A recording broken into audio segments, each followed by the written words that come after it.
मैं सुरेंद्र कुमार बोल रहा हूँ।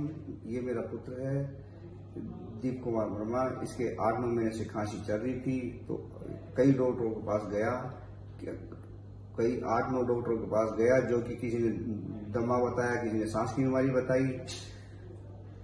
मैं बहुत परेशान हो गया 8-9 महीने से, जो कि क्या नाम से मेरे को किसी ने एड्रेस दिया, जो आंच हॉस्पिटल का एड्रेस दिया, जो डॉक्टर M.K. गुप्ता जी के पास आया। यहाँ आके मिला। यहाँ मिलने के बाद उन्होंने जांचें करवाई। जांचें करने के बाद इन्होंने सांस की नली में कोई प्रॉब्लम बताई, तो ऑपरेशन किया,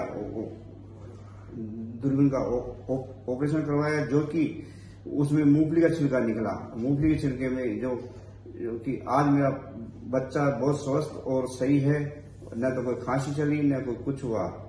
और इसी लिए मैं सारे आंच हॉस्पिटल वाले के स्टाफ वालों को शुक्रिया अदा करता हूँ, और डॉक्टर M.K. गुप्ता जी का बहुत बहुत शुक्रिया अदा करता हूँ, जो कि मेरे बच्चे का इलाज सही तरीके से संपूर्ण सही कर दिया। धन्यवाद।